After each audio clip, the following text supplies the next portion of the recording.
Hey everyone, and welcome to Brawlhalla Weekly, episode 13. My name is Partofthecreed, your host. I'm Designated Asian, one of your co-hosts. And I'm Duc and Frohned, the other guy. And this week we have no special guests, because it is a secondary week. So we'll mostly be covering news and spending time on the meta discussion of the podcast, which is good because there was a very big balance patch this past week. But we'll get more into that later. Right now, onto the dev stream. On the Tuesday dev stream, they talked a lot about dragon signatures. So I want to go a little bit in depth into this and look at every single signature because they're broken. They're interesting. Let's start with that. I'll go with both. All right. They're both interesting and broken. Let's start with Katars. So the Katar down sig was out of all the signature kit, I think that was by far the most interesting. The down sig moves him upward, so it's basically a jump, and then he hits diagonally downward into a spike.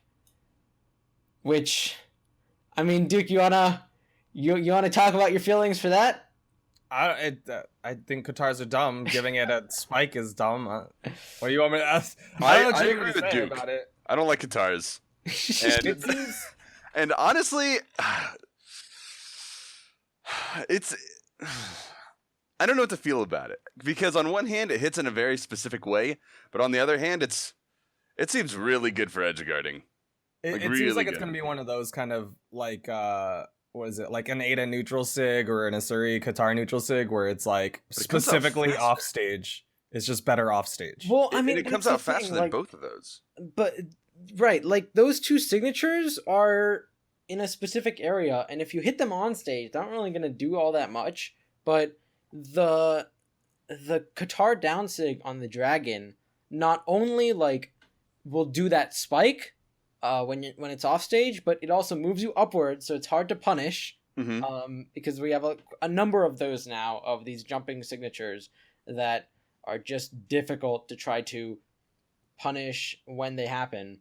And then there's also the fact like it's a good move for dodge reads in general. Like the ones that hit above you are really more for anti-air moves, and I'm thinking of the Katar neutral sig on Asuri. It doesn't really do very much on stage. It bounces off the stage and it's never gonna kill that way.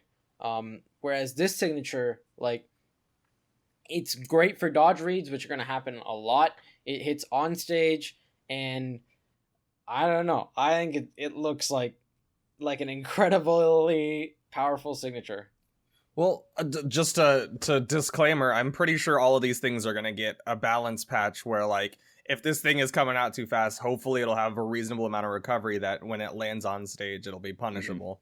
Like, just perhaps after it comes out, they'll make it so that you have to fully fall back down to the stage, or maybe it'll have a different thing. Some signatures do have different functionalities while they're in the air. Maybe it'll do something along those lines. Yeah, I'm really interested to see where the recovery frames are for that one, because you get these jumping signatures and it's like, okay, how many of them you have to wait until you hit the ground before recovery, and how many of them can you just jump immediately? Like, I'm thinking of the Lucian Katar neutral sig. That thing has so few recovery frames, it blows my mind. They get out of it when they're like halfway between the point of the signature and the ground. Like, they're out of it immediately, so it's super hard to punish. That's kind of actually how the Sentinel neutral sig used to be.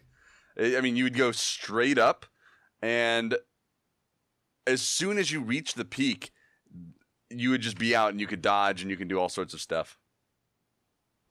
So, maybe BMG let the dragon fall to the ground before he gets back his ability to do anything, but it's certainly going to be satisfying to hit that. So I look forward to that. It's just a matter of how balanced it is. I'm sure BMG will take steps to make sure it's not incredibly overpowered. Moving on, the Katar neutral sig arcs upward and hits diagonally downward. It is a lot like the Ulgrim Axe neutral sig.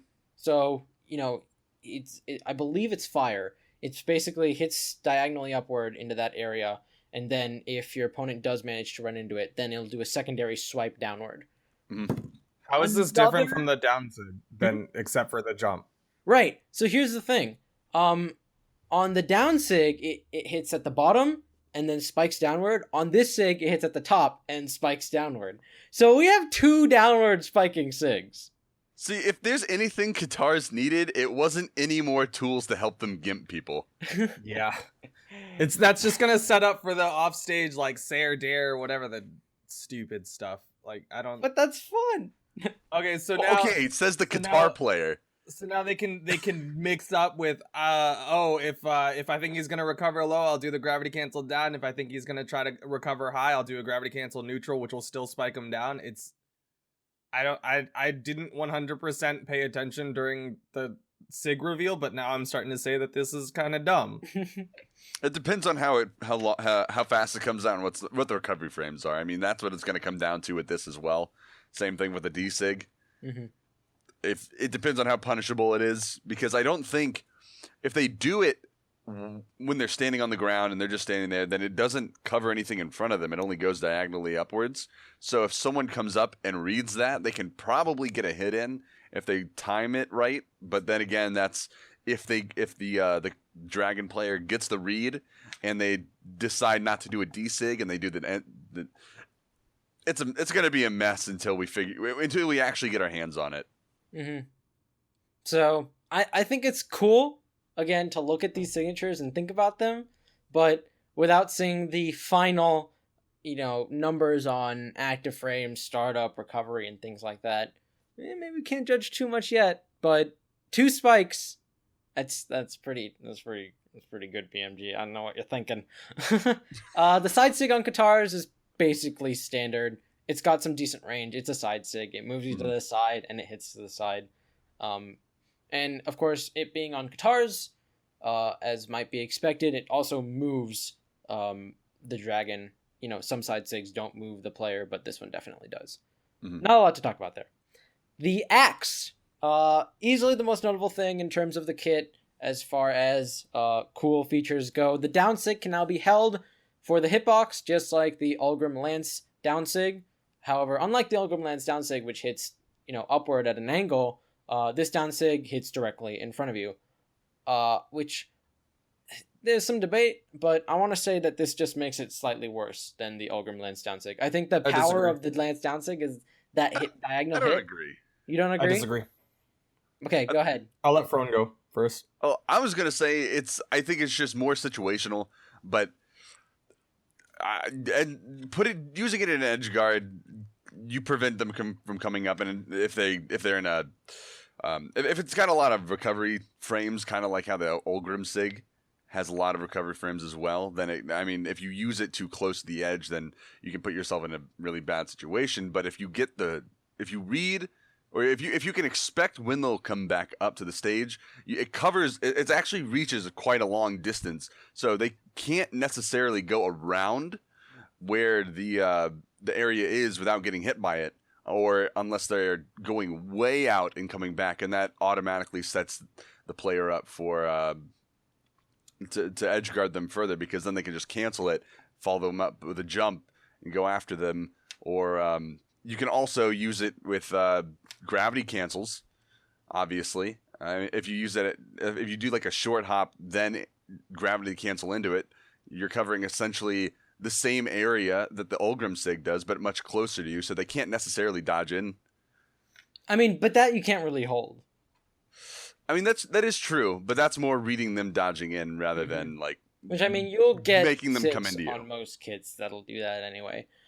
My big thing with saying that the Ulgrim one was more powerful was that it gets the anti-air option, but also it'll catch people approaching Ulgrim horizontally, and I think that still surprises people, is that when you hold the Lance down sig, if you run toward Ulgrim and try to hit him with a neutral light, you'll usually get caught unless you use a chase dodge to begin with, or you dodge past him and then punish from behind. That hitbox is deceiving in its ability to punish people who are directly horizontal to him. Are you saying that this downlight's not going to hit people that are in front of him? Down sig? No, I'm not saying it's not. I'm saying it only covers the horizontal. It doesn't get any anti-air. You're forgetting that it's on the freaking axe. I agree with Frohned. Edge guarding that, you have a hitbox that is now going to cover that entire edge. The opponent has literally no choice but to sit on the wall. Literally zero choice but to sit on the wall, wait for that move to finish, and then try to punish on recovery. 2, if you do it on stage, I agree it's kind of weak. It's kind of like a gun downlight, but you're forgetting it's on freaking axe. You got downlight. You put a hitbox in front of you and they go, okay, now I got to punish from the air. You cancel it. Now you got a downlight come out. You have the best anti-air. Yes, but that's axe. assuming that the recovery frames are going to be low. And judging from what they did with the Ulgrim Lance downsig, I think they're going to add a lot of recovery frames. We'll have to see. They should have for Ulgrim, to be completely honest, but you think what? They shouldn't have had so much recovery frames on Ulgrim's Lance neutral or down or whatever the hell chainsaw. But my point is, it's still really strong on the edge guard, and on stage you don't have to do it a whole lot. Sure, you might get punished a bunch, but if you start throwing out those downlights and kind of getting in their head, making them think that okay, aerial approach is not a good choice, bam, you're hitting them with downsig. Well, that's the other thing as well is something else that I was thinking of at least is that because it's a Qatar signature, I haven't seen very many Qatar signatures that have like really, really long recovery frames on the tail end of them. I mean, the Ulgrim sig is a Lance signature, and I've seen a few Lance signatures that have a lot of recovery frames. But going by the pattern that that I can go back and like think of with all the different signatures for different characters and different weapons, I can't imagine that they would give the Qatar sig, the down sig, for Dragon that many recovery frames, even though you can hold it there for a while. You mean the axe? Oh yeah, the axe. So I mean, maybe. I think there's a lot to be said about the frame data on that particular signature, and that's going to be a huge part in how powerful it is, and also how long it can hold, and things like that. But it is cool to see more of these charge-held signatures. I want to see another chasing signature, like a series sword side sig. I just think it's a cool sig. I think more of it is fun. But just, at the end of the day, more cool signature stuff. Good. Alright. The side sig on axe, I don't think it's particularly notable. It just hits in front of him. It's short range. The animation is that, like, the dragon will take the axe behind him and then spit fire on it and then come in an arc and hit in front of him. From the dev stream, it looked like the hitbox was in front of him, but it might arc over him, and if the hitbox arcs, that's powerful. If it just hits in front of him, that's just regular. You're making a face, Duke. I think you're overstating the power of an arc. I mean, like, freaking Taros I'm not going to say overpowered. I think it's more powerful than just another side sig. I mean, what I'm saying is that, yeah, if it's got an arc, it's better than if it's just hitting directly in front of him.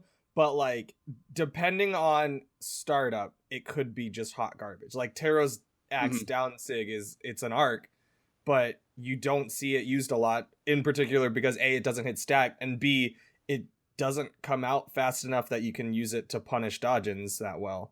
So, I mean, obviously, once again, yeah, it's going to come down to frame data and whatnot, but an arc doesn't mean it's instantly amazing. If it's like a fast arc the way that like it landing a ground pound on stage is, then maybe it might be pretty good, but yeah.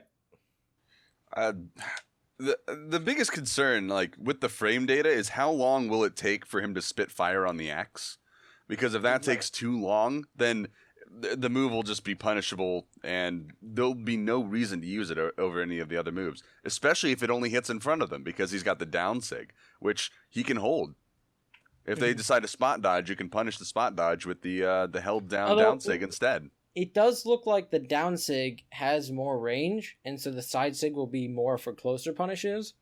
Maybe is what it seemed, but again, I'm not 100% sure about that. But the down sig still hits right in front, so if that's the usage of the side sig, yeah. Then... Okay, so he's spitting fire, right? It looked like to me that, like, as he's spitting fire, he makes a cloud, and the cloud has the hitbox, but like the path from his mouth to the cloud didn't have a hitbox. There might be a slight gap or like lack of stacked. And I think that the side sig covers that gap. Maybe. I guess we'll have to see. I don't know. It looks decent. We'll have to see more hitboxes in the future, but it doesn't look particularly notable. Finally is the Axe neutral sig. And this one arcs over his head with fire, and basically it looked like the same angle as the Cassidy gun neutral sig. This looked really powerful.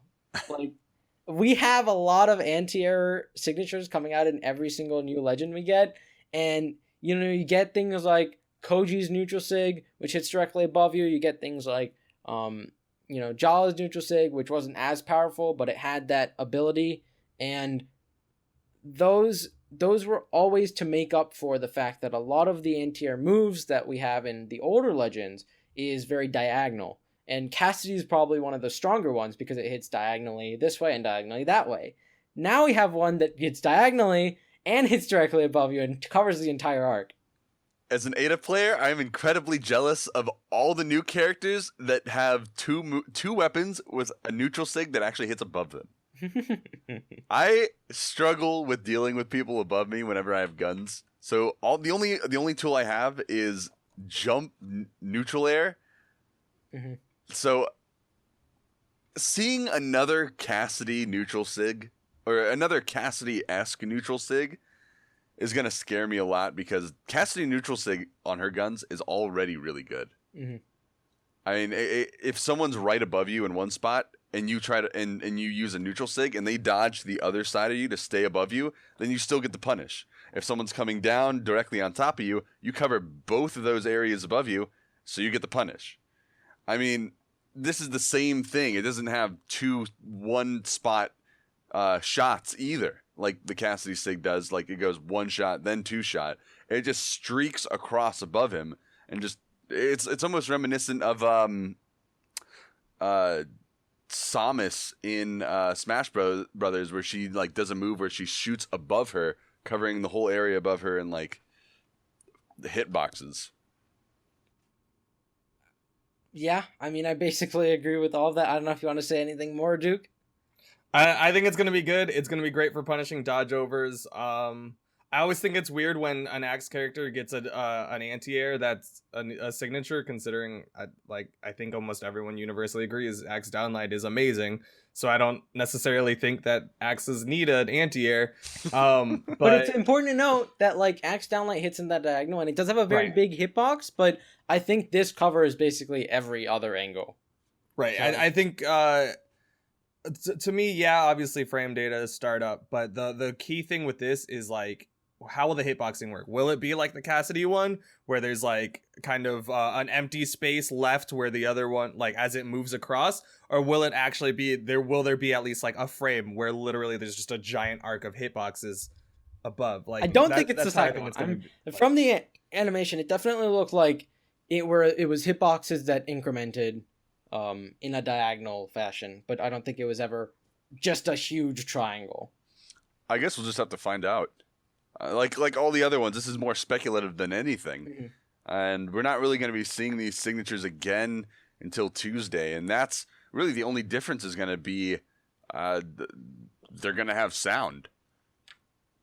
So sound is cool. They're going to sound sound cool, is cool. I mean, I honestly, that was one of the things I wanted to say is I can't wait to hear what the down sig for Katars looks like, when he's just breathing fire, like, yeah, I just want to hear what that sounds like in game. I'm not gonna lie, when Gauntlets first came out, I got really disappointed because the Gauntlet sounds were kind of mediocre. A lot of them sounded the same, and then like Core's signature sounds sounded pretty muted, and I was like, did they drop the sound team? Oh, no. Like, what happened? Dude, Val sounds got me hyped. Like, I don't care a lot about a lot of sounds, but I legitimately was like, Val sounds amazing. When Val came out, I was like, yes, they're bringing back the sounds. BMG, we love sounds. Sound design is important in a game. Not everyone gets that. Mm-hmm. Like, sound design, think about it. Like, Halo, would Halo be anywhere near as epic without, like, the theme soundtrack?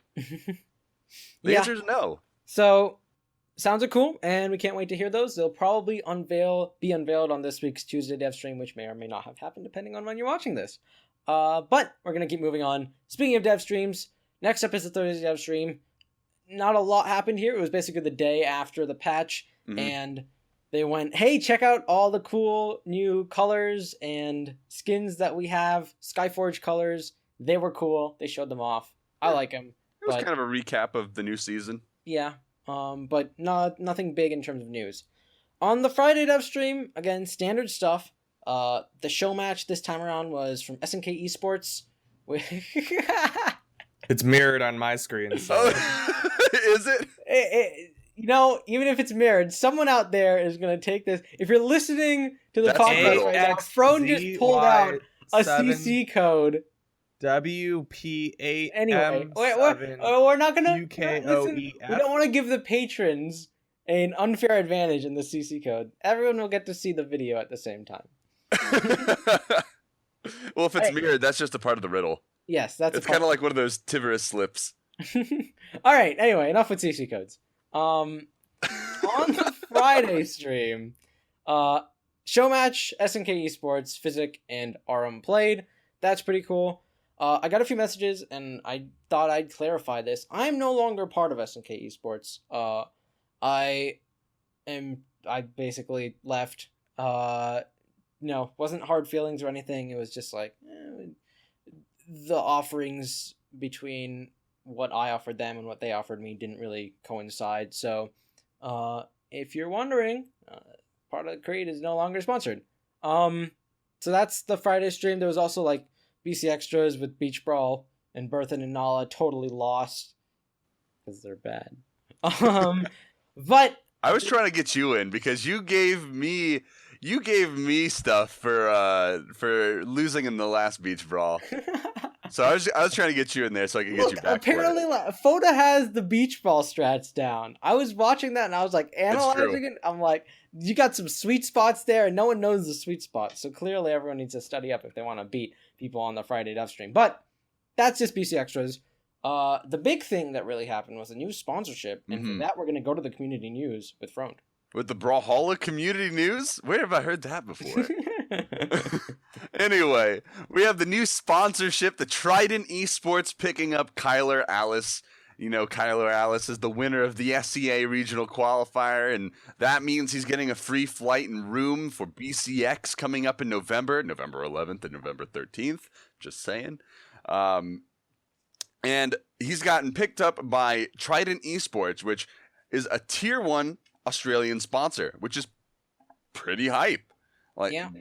What do you guys think of that? I mean, we have tier 1 sponsors coming into Brawlhalla. Yeah, first of all, tier 1 sponsors, awesome. We're getting more and more of them from all over the region. You know, you had Enix and Reason, who are tier 1 EU sponsors, and we're getting Trident here.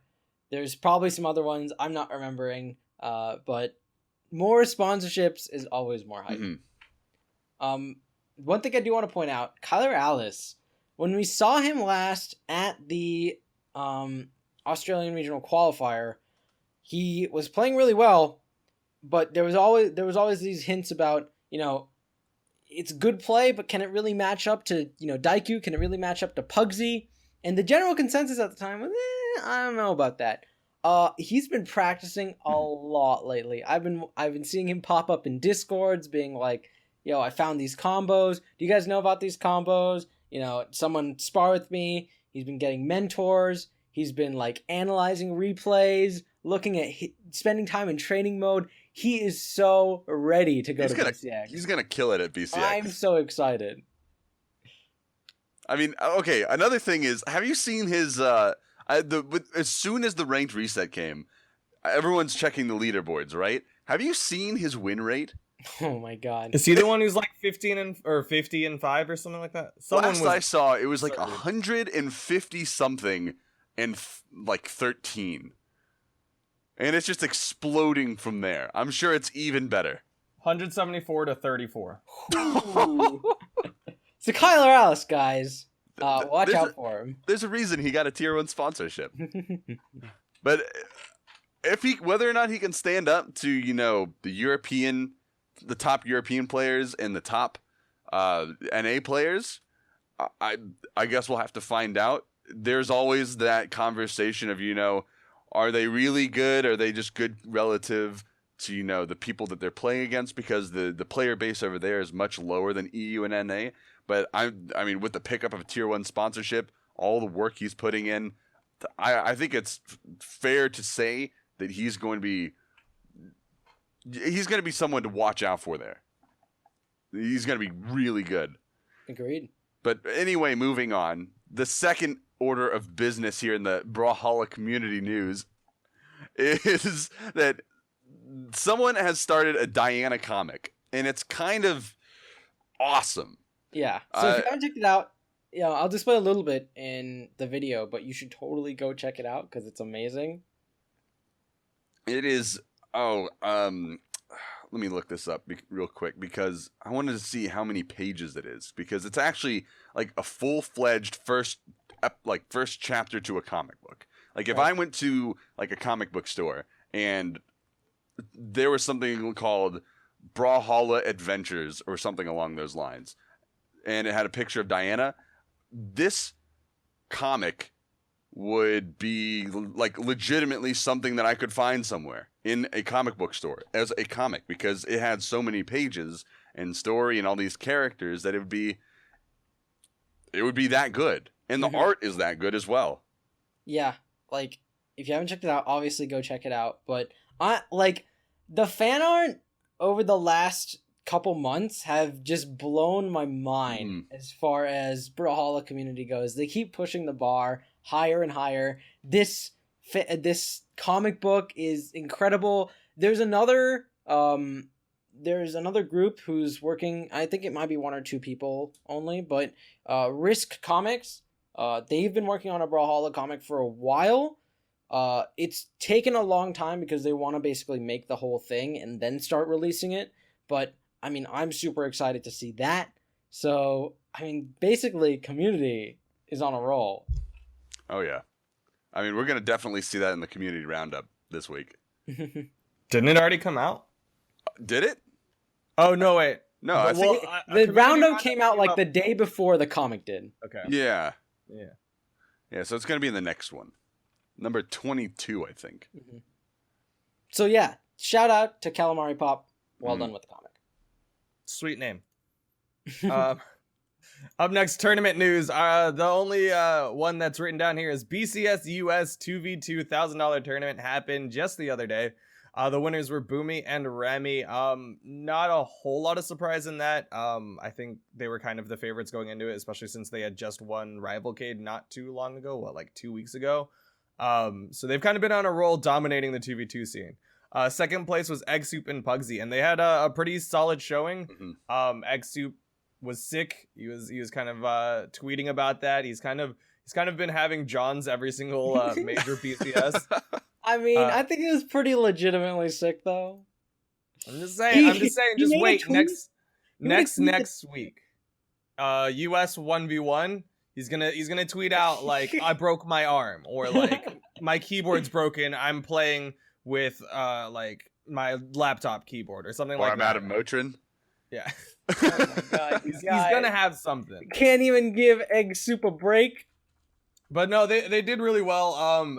They were on the comeback path. They got a solid reset, but then Boomy and Remy just like turned it on in the grand finals and ended up winning it out. Third place, Twilight and Logic. They had a really strong showing. Lots of really great black holes. They ended up pulling off that hammer black hole on the Neko boys on Arkosh specifically. And it was really funny because I think Logic was posted on Reddit that Arkosh was literally helping him the night before to pull off that combo. So that might have backfired in his face, but it was definitely stylish, and I like that there's more combos that are happening that aren't just black holes, but they still got a lot of sword black holes. Yeah, I mean, you pointed out before, and I'll just say it again. There was a lot of parallels to Rivalcade 2v2. You have Egg Soup and Pugsy just barely losing to Boomy and Remy. Right now, that seems really dominant as far as NA goes. Like, Boomy and Remy, Egg Soup and Pugsy, who's going to take him down? Because they've won 2v2 tournaments in a row, together. Where's everyone else? You had Twilight and Steve, who used to be dominant for a while, until they lost one tournament, and then basically, like, broke up after that. And both Twilight and Steve have sort of been switching around here and there, trying to find a solid 2v2 partner. And, I don't want to say that, Boomy, Remy, Egg Soup, Pugsy only came about because Twilight and Steve broke up. But Twilight and Steve, that they know 2v2, so I'm sitting here waiting for them to like get in a mode, get a proper 2v2 partner that they really feel comfortable with again, or just get the band back together and climb up. You know, obviously they must have had their reasons for splitting up, so I don't know if they want to do that and get back together. But you know, Twilight went from Steve to like Magma Bob and now Logic, and Twilight and Logic did really well in that tournament. But I don't want to take away from Logic. Twilight did a lot more damage throughout like the entire tournament than like Twilight was basically on fire throughout that tournament. So, you know, Twilight is hopping around. He can find a proper 2v2 partner. Steve went from Twilight to Boomy, and then like last week it was LDZ, and now it's Magma Bob. So he's also having some issues in that front. I think that Boomy, Remy, Egg Soup, Pugsy are probably the two most solid 2v2 teams, but there's a lot of talent out there, and I think they can come around and put up a good show. I mean, all right, so that's the tournament news. That's the news in general. Now it's time to move on to the balanced meta discussion section of the podcast, and there is so much to discuss with this balance patch. The balance patch was huge. We've seen a lot of small tweaks over the past few weeks, months.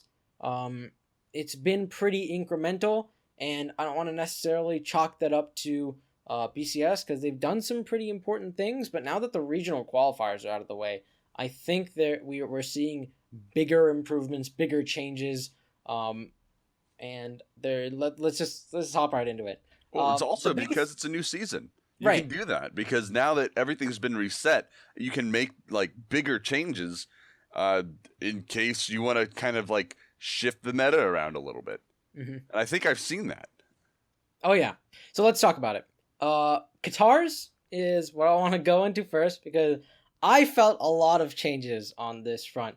Guitar Dare got a huge decrease in variable and fixed forces in the air. We went from 32 variable force to 13, which is like, thank goodness, holy cow, and 61 fixed force to 56 fixed force, which is also really big. Frohned seems very happy. Oh, I am so happy. I mean, I just struggle against guitars, so anything to keep them from gimping me like any sooner is something good in my books. But that's just me personally. Well, that's the key, right? Is that it's an anti-gimp nerf, right? It's specifically so that you're not getting those big dare gimps that like, you know, it'll be like dare Sayer and then wait for the jump dare Sayer kind of stuff. It on stage it doesn't really affect Katars that much. Katars on stage are essentially the same, and to me that's where I get frustrated is when you get that dare sidelight, downlight, dare, like just try to string that as long as you can nonsense. But it's nice because it makes dare gimps not as dominant for guitars. I don't think that that's the only gimping tool. Hint hint, there's other things that could get nerfed in that regard. But I don't think it's I don't think it's a bad nerf. I appreciate it personally. So here's what I'm gonna say. A lot of people are like, oh man, dare nerf. The question I want to pose up is how much of a nerf is it really? Because you say dare Sayer, but dare Sayer wasn't used all that often in these gimps, especially in high healths, because the dare would always send them too far. And you'd usually do dare into dare and then another dare and just a lot of dare, which I agree is pretty stale. With this nerf though, like you can do a dare into Sayer at basically any health, and it's got a few dodge frames. I did find one situation where if you start the dare stacked at like 140 to 160 health, and you basically like timed it correctly with a chase dodge, dare into Sayer is a true combo, and that's an instant kill. So I mean that's you're saying that's kill range. That's not right. No, but what I'm saying is like the dare alone wouldn't have killed at that health. like before or definitely after the nerf. So I think it's a nerf on people who relied too much on Dare, but if people start adjusting properly, like Dare Sair is even more powerful, and it'll get you better advantage both in earlier healths and in later healths. I would even think Dare and an appropriately angled Nair would even be better because it comes out faster. Right, like if you time it right, the Nair will be good if you just need to keep the pressure, because your opponent can dodge out of the Sair, depending on what health ranges you use it at. But as far as like kills go, I've had great success with Dare Sair. So to any of the Qatar players, I know you guys are happy seeing a nerf. I just don't want to get Qatar players out there who are like, oh man, Qatar Dare got a huge nerf. It is really big. It's like, it's incredibly drastic. 32 to 13. Just remember, Dare and the Sair, a little more viable. I don't think at the end of the day, I don't think Qatars are dead. I mean, that's just plain and simple. Qatars aren't dead. They're still going to be a strong tool regardless. I don't think any of these characters are dead. Or characters. Weapons. Any of these weapons are dead. Honestly, none of them are dead. We're going to go through all of them, of course, but through all of these changes, every weapon is still viable. I mean, there are spear nerfs. I play spear, and I'm still able to deal tons of damage. We'll get into that in a sec, but I want to talk about another weapon that people were like, is dead, is Axe. Axe hitboxing got huge changes, and, you know, there's an image below that basically shows the before and after. But it's essentially mapping the Axe hitboxes closer to the animation, which is like, they have these white slashes instead of these huge hitboxes that cover right in front of you. And a lot of people looked at that and they went, "It's broken! Rip Axe!" Duc, you're an Axe player. Axe isn't dead. Everyone needs to just calm themselves. B, what this really does is it makes people go, why weren't they like this before? Exactly. C, it sucks because now you can't hit as stacked anymore, but honestly, like, what it really does is it promotes kind of max ranging with Axe, which I think doesn't address the concern that a lot of people had with Axe, which is that it's kind of annoying to get in on the top of. But at least nerfing that stackedness, that like close hitbox, is going to make it so that once you are on top of them, it's a little bit more punishing to the Axe player. But at the same time, like, I don't think Axe is dead by any means, and people need to calm themselves. You can see it as an accuracy buff, as an accuracy, like, are the hitbox accurate to the animation? Yes, that got buffed. So now you know where the hitboxes are actually going to come in. I mean, basically, from a technical sense, it is a nerf. Like, you have a less hitbox per move. The issue is, you know, you shouldn't have had that hitbox in the first place. So, I think it's fine. People will maybe need to adjust a little bit. If this technically brings down the win rate of Axe, then they can do other buffs in the future, but more appropriate ones, and not ones where the hitboxes don't make sense. So yay, more hitboxing. I know hitboxing is a complaint that I've seen people have, and it's like every patch they're working on it, they're improving it. You know, Brawlhalla is not the only fighter where hitboxes are an issue. It's going to happen in basically all fighting games. But BMG is making big steps to make it as accurate as possible. Moving on, we're going to go to Spear. Spear Sidelight is what got the big changes. I'm just going to list them off, and then we can talk about what that actually does. Decrease the variable force on the second hit from 32 to 25, which is a really big change. Slightly lowered the angle of knockback, which I believe it's now angled a little more downward. It's more forward. Yeah, and more forward. Decreased stun from 33 to 21 frames, which is enormous. That's a huge amount. And And decreased time to hit from 13 to 12. So, like, startup is a little bit better. Yeah. You play Spear, Frohned. What do you think? I mean, basically what I'm noticing with this is it's actually becoming more of what I've thought of the move, the Spear Sidelight. I've never kind of thought of it as a like a combo move, but of course before this change, I've kind of used it as one because it's not necessarily safe to say. I mean, it's not terribly punishable by the most means. I mean, you can punish it, but that's anyway. Basically, the way I've seen how the move was supposed to be, the way that you swing the spear in front of you, it's more of a, I don't know, it's more of a move to force a reset and to just get the person away from you. Not really as much of a like a combo move. And the fact that it was a combo move before, at least in my opinion, was a little broken just because it already had the downlight, which was already a fantastic combo move that can go into most things. It didn't need another one in the side light that worked exactly the same way, but threw more hitboxes out in front of them.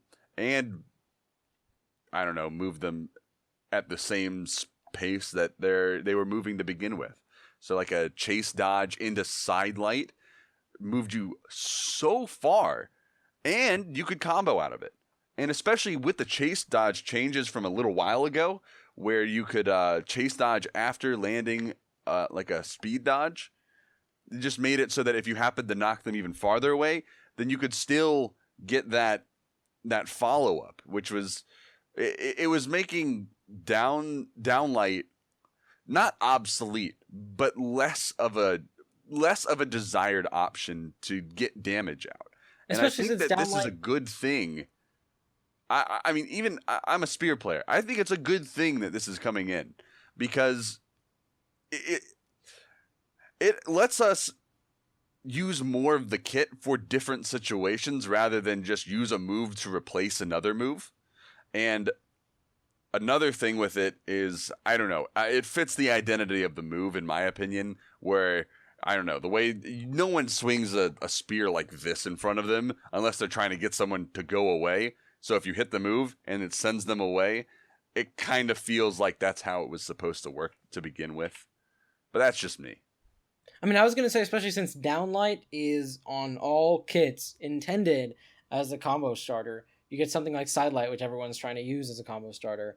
It's a little weird. The exception is Axe, but I think Axe makes it a point to make the sidelight a combo starter and the downlight to be a knockback anti-air. So sidelight changes are certainly interesting. You know, there are arguments that are made that, oh, you know, like in the description in the little flavor text that I believe TBK probably wrote saying, why did we make this change? We wanted to make it so that it was more intended.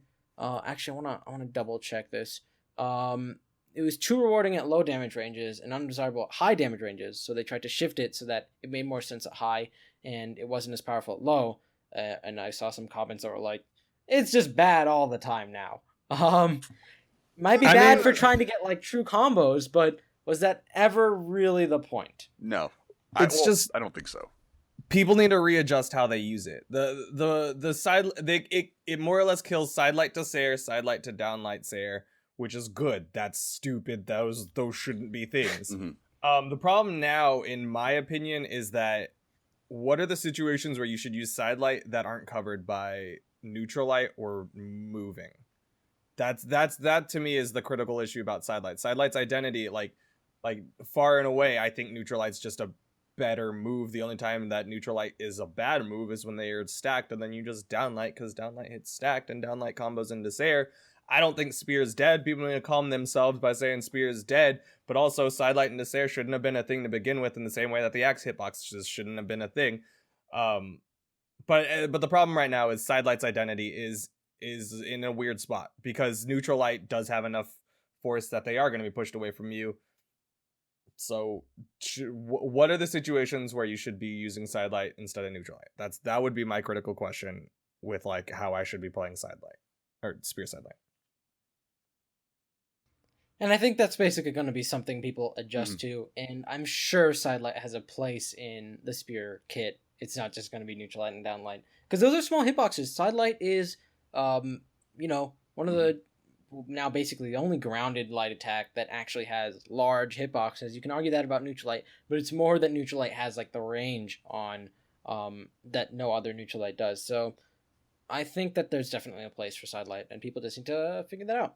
All right, we could talk about all of the weapons, but I want to try to focus on basically like all the changes that I think were major, and if we have time left over, we'll go over some of the other ones. So we're going to stop at weapons there. Let's talk a little bit about some of the legend changes, and I think there were two big ones. The first one was on Ember. Her neutral sig got slightly increased in damage, but more importantly, the down sig got some pretty significant changes. Its variable force was increased by 5, which variable force is more prone to smaller changes, and I think that that's pretty significant, especially with a move that basically hits you directly downward. Like, that's a direct spike, and now the vertical hitbox has been increased.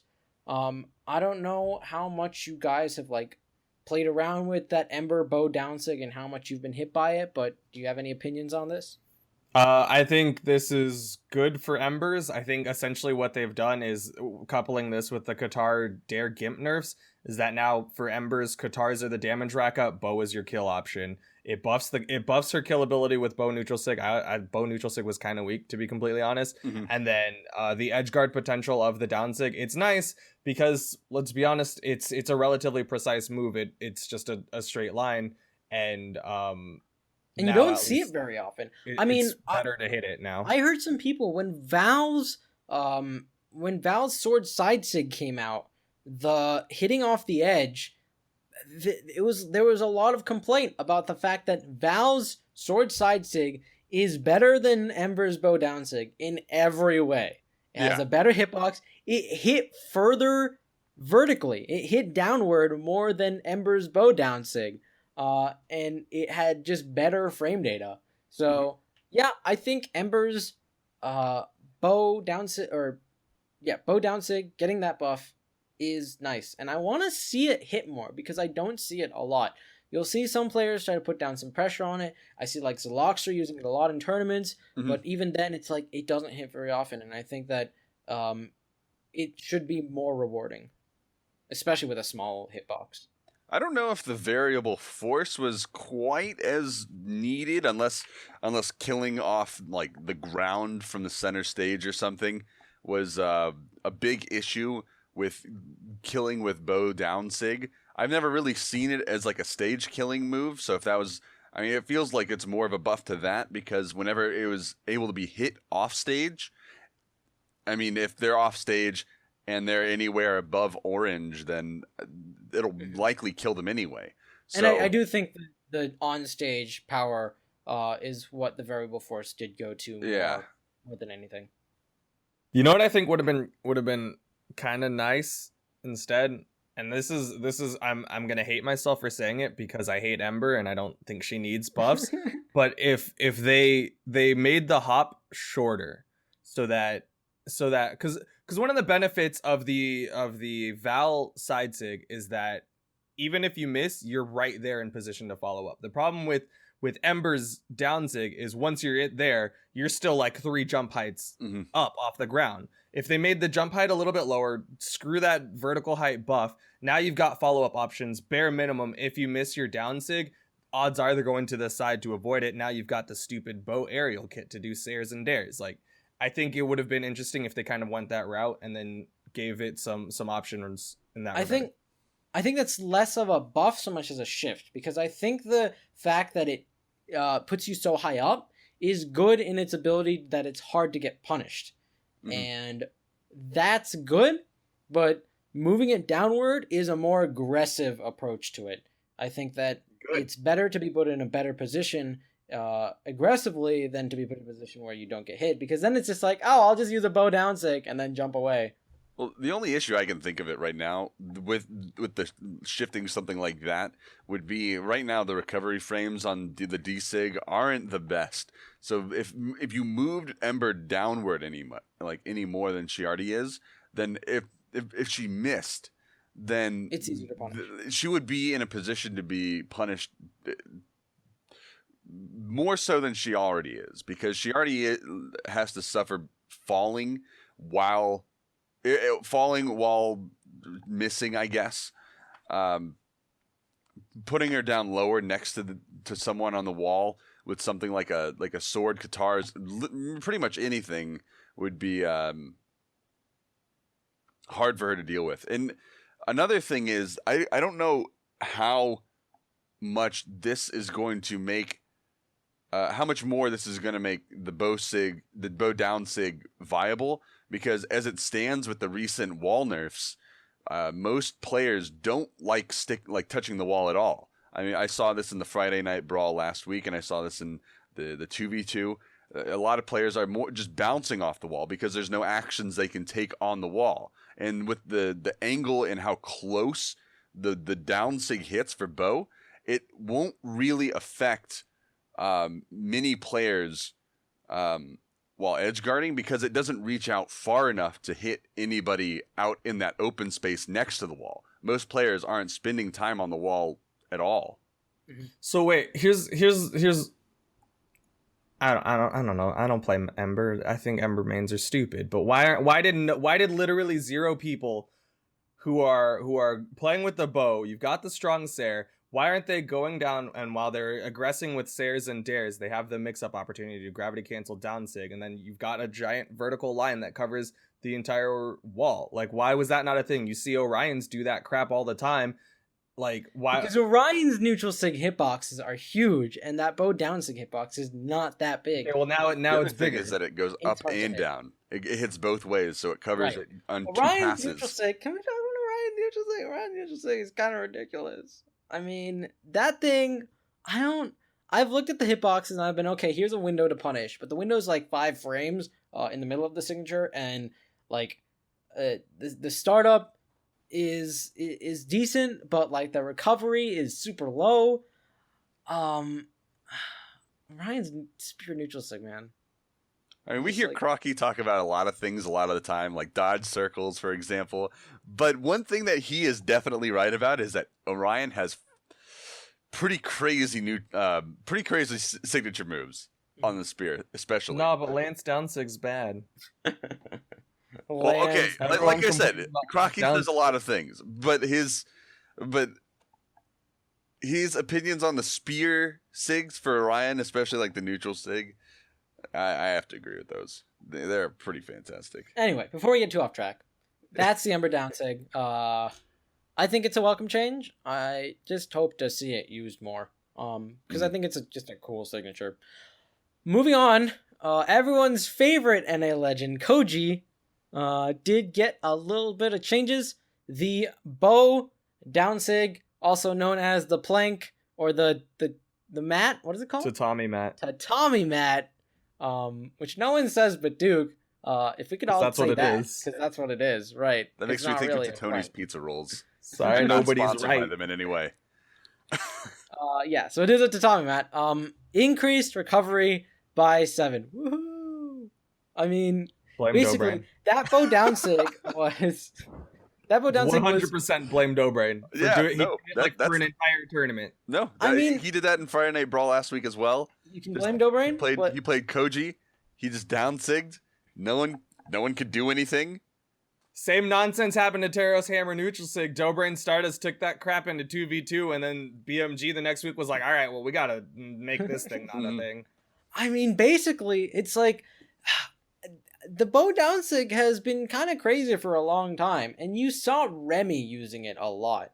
And so I was surprised that this change didn't happen earlier, because Remy did what Dobrein did, maybe to a slightly lesser extent. It was less obvious. He used it a lot. So, the bow down sig had very low recovery. It was like you could use the signature itself as a bait. Just be like, here's a bow down sig, try to punish me, and then I'll just do a quick jump Sair and your punish will fail. So I'm looking at, fixed recovery went from 15 to 22. Obviously there's some variable recovery there, so that's not completely accurate as far as the exact recovery number, but it's an extra 7 frames of recovery, and that's very significant. So I'm happy. I think you guys are happy. I think we're all happy. I think maybe Remy's not happy, but I think Koji's still strong. So I still think he's strong as well. It just makes it so that people aren't going to spam that move, which apparently from the numbers, Koji isn't very strong, but I think overall, I think that's just because a lot of data. I don't know. You mistrust data. I think it was said that Koji had like a 40-something% win rate. I don't think any of the legends. I think but that's what I don't think anyone is somewhere. Is that but Koji maybe by the numbers, a little less strong. Whatever the case is, bow down sig increased recovery. The other thing was that sword down sig got had its startup frames decreased by 2. Not incredibly huge, but no one ever uses sword down sig, and I think it's a cool move. Yeah, it teleports you. So I did see it used more this week than previous weeks. I think people they saw this buff to the move and they decided to start pulling it out more because maybe it's a better move to pull out. I don't know. I don't play Koji. But it does have a lot of range. It's very circumstantial. Like I've done a decent amount of Koji. I've gotten into Diamond, so I've tried using the sword down sig. Like there was some times where I was like, sword down sig is not optimal, but I'm gonna keep using it because I want to, because it's cool. Mix-ups. And it was and it was basically like it's a very hard dodge punish, and even then it doesn't come out fast enough. So 2 frames of startup time is I'm super happy with. Cool. Moving on, throwing got some changes. Not the huge changes that I think some people want, especially with regards to the throw meta, and especially as far as things like, throwing upward for zoning. This more affects people who like to charge their throws for a long time, and then they'll let it go and it'll go flying and people don't have enough time to react. Basically, you now have 2 extra frames to react. I don't know how much this affects you guys. I think throwing's still really frustrating to play against when people focus solely on it. But I think that problem is mostly non-charged throws. It's like you throw your weapon upward. It's point blank. I mean, the biggest change they could do, in my opinion, is just moving the center of where, like, if your character is here and your hurt box is here, when you throw that weapon, it's directly in the center. So, I mean, if someone's facing this way and someone dodges behind, like right behind them, and they throw like a spear or a lance or a hammer, then it hits behind them, and that person who was trying to throw and would have otherwise missed a throw gets that punish on the person who is behind them now, and they can just immediately turn around, do combos or whatever pretty safely. The biggest change I could think they could do that would help, like, that wouldn't nerf throwing too much, but would make it so that point blank throws are just like not crazy, is just move that hitbox from like the center to in front of whatever direction you'll be throwing it, so that if someone's like right on top of you or behind you, then point blank throws just aren't as effective. Yeah, I mean, there are ideas that are being thrown out there. The issue I have with that is, and this is getting slightly diminished every single week that we continue to have throws be very dominant, but I still like a lot of the combos that involve weapon throws. You get some really cool stuff with, like, throw, downlight, pick up, Sair on like a lot of different weapons. Little things like that. They're more complicated. Throw combos that involve unarmed downlight into pickup, weapon action, gravity cancels, things like that. Those are really cool. I kind of don't want to see them go away, but if the price for having those combos is people throwing their weapon upward and people jumping and throwing their weapon downward, every time they don't feel comfortable with approaching their opponent, or comfortable with their opponent approaching them, and it just keeps working, just nerf it. Like, it's frustrating to play against, it's frustrating to play, and it's frustrating to watch.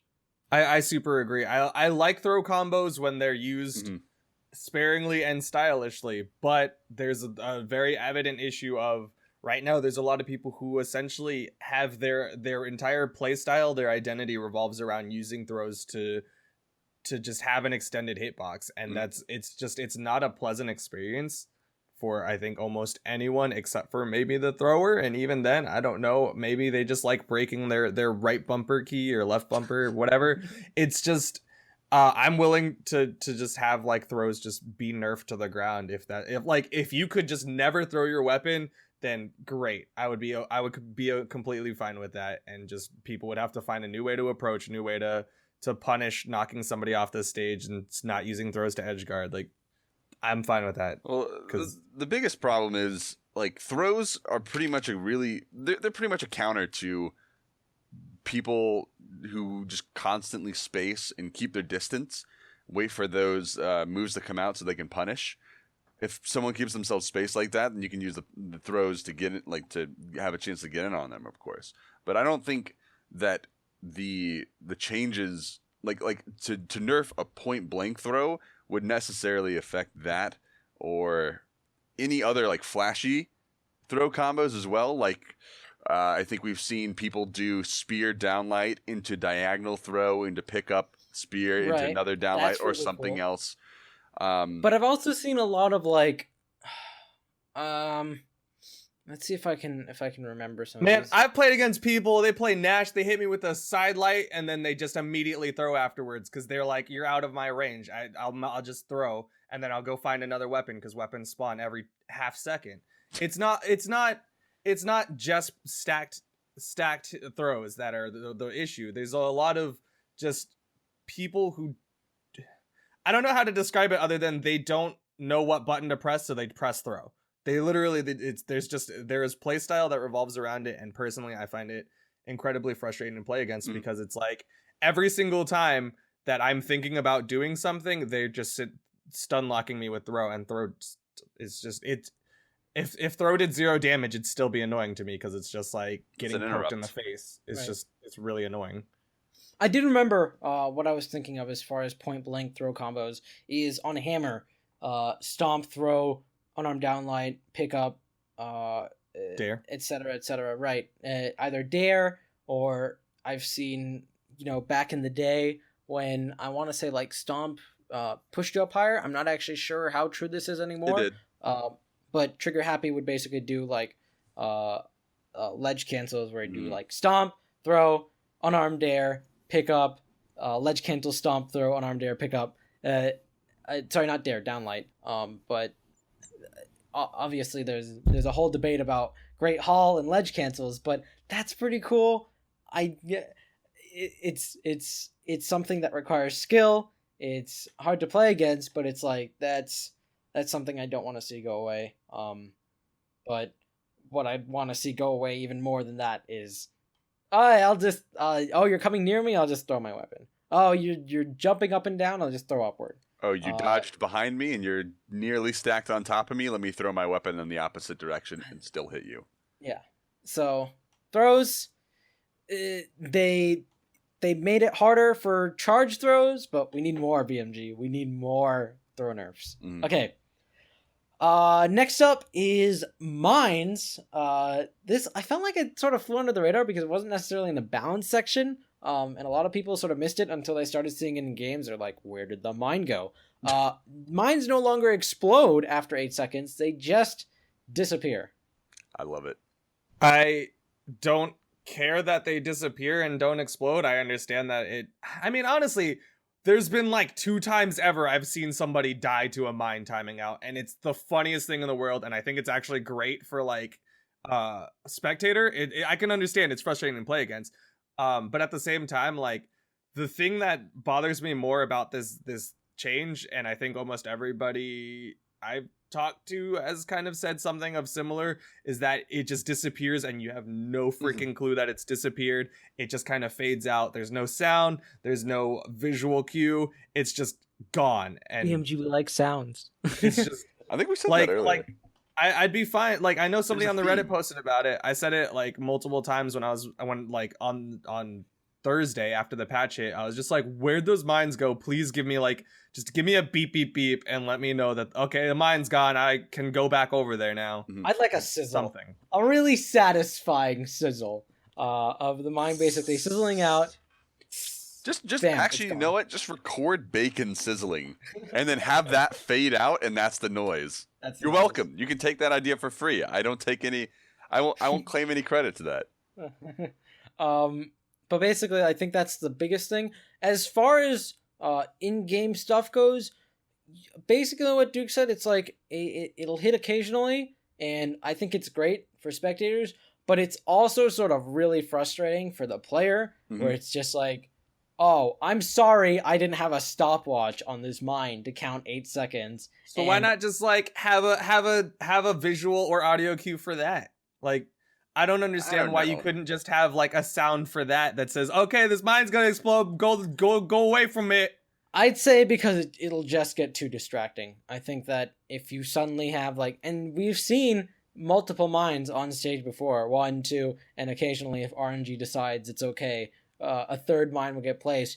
If that happens, and suddenly all you can hear in the game is beeping, like, I'm pretty sure that's worse than. Have you not played Lance like? I was just about to say 2v2 Lances just making rocking noises everywhere. Flashbacks the combo breaker with the super loud Lance noises just filling the entire hall. Yeah, those are a problem, but I don't think we need to compound the problem with beeping on every single mine. I don't know. I'm happy about this change just because that means I can safely go up to a weapon that a mine is next to, and I don't have to think, is this going to explode and kill me? I can just go up to the weapon, inch really closely to it, and then pick it up and then go away. I still dodge. I'm just like, it's muscle memory. I see a mine and I'm like, I'm not going anywhere near that. I don't want to get touched by it. I don't want it to set off after 8 seconds. I don't care that it doesn't exist anymore. I'm just like, I'm gonna dodge. I think while we're on the subject of things that are gadgets, I think Spikeball needs like some sort of visual cue to know that when it's active. It frustrates the crap out of me. Doesn't it spin? Does it spin? I've never noticed it spinning, but I know but the thing is, so bombs are red. When a bomb is red, okay, don't touch it. When it's black, okay, now I can step all over it. I don't care. Spikeballs, it's the same as a weapon where sometimes it'll be active, sometimes it won't, and it's not always obvious in my opinion. And if they can just make it be red too, I don't care. But just red do that. spike. I'm pretty sure it spins when it's active. Like I don't know. It does. I'll look into that. And There's a video when it's done. Showing that. It's not obvious if it does.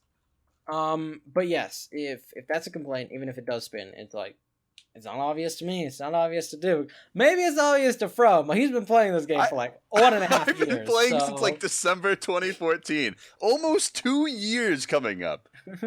So I don't know. And back when throwing was really, really broken, like there was no frames, no startup frames when throwing, and like a throw from a spike ball probably did like 15 to 20 damage. I remember playing against someone with only a spike ball and killing them with all 3 stocks because it was just like that good. And I remember when I threw it into the ground to bounce it into somebody, it would spin. And I don't know. I guess I just remember that from all that time ago. Well, maybe they should have named it the Frohned ball. I didn't use it like that much. We have good old Crocky. Using Crocky Crocky balls. Ball back in the days. I want to say that was. I feel like that should be like a BCS snack. Like instead of donut holes, they're Crocky balls. Yeah, maybe. All right. The last thing that I want to touch on. We are running out of time, so we're not going to get to every single weapon, unfortunately. But last thing I want to touch on is dexterity, attack, move, speed changes. And this one threw me off because I didn't know that they existed. I'm going to guess that 99.9% of the player base didn't know they existed. But basically, dexterity affects the travel speed of signatures and attacks. It affects the travel speed of attacks. So if you have a certain amount of momentum, the dexterity will actually like affect how much you can travel while using the move. And they've basically removed this now because dexterity didn't need more buffs. Mm-hmm. It's fascinating. They did a whole list of the moves this affected, and which ones would see an actual noticeable change. But like just going over this, you take unarmed recovery. Unarmed recovery, you see steered a lot. People will start up in unarmed recovery, and as long as they have some form of momentum, it'll travel a good distance. Apparently, that was affected by dexterity. So, I don't know what you guys think. Dex was a dumb stat. It's still a dumb stat. Mhm. Good thing they nerfed it a little bit, but Dex is still dumb. That's what I gotta say. I didn't realize that was a thing, but now I have more reason to have previously thought that Dex was just. Honestly, I still think Dex is the most important stat in the game. I mean, I know I'm probably not going to feel this change. I don't know if anyone else is really going to feel this change unless they're like really, really looking at everything inside. I mean, the things I see are the high dex characters with low movement speed who are now going to try to steer an unarmed recovery and be like, man, I can't steer it as much. That's the only thing I can think of. Because if you have high movement speed, you get movement travel speed anyway, right? So it's probably a good thing that you can't. I mean, if they're trying to steer it in the opposite direction, it's probably a good thing because they've been trying to move away from that anyway. So we'll see. Interesting changes for sure. And shout out to whoever decided this. I mean, I'm gonna say TWK because that's who we know does balance stuff, but technically this is labeled as gameplay mechanics, so it could have been someone else. Shout out to BMG for making the changes that nobody really knew about, but we needed. The dark horse. Basically. All right. With that, we're out of time. I'd love to talk about every single weapon and every single character, but we don't have that luxury. This has been the Balance Magic discussion section of the podcast. We will probably have more to talk about next week, even if we don't get anything big on Wednesday on this week's patch as far as balance goes. We can always go back and talk about some of these. But we will see about that. We will see you next week. And again, thank you to the current patrons, Expired, Clunse, and Nicholas Davis. Thank you for donating on Patreon. And thanks, Frohned and Duc, for being our co-hosts. See you next week. Cool.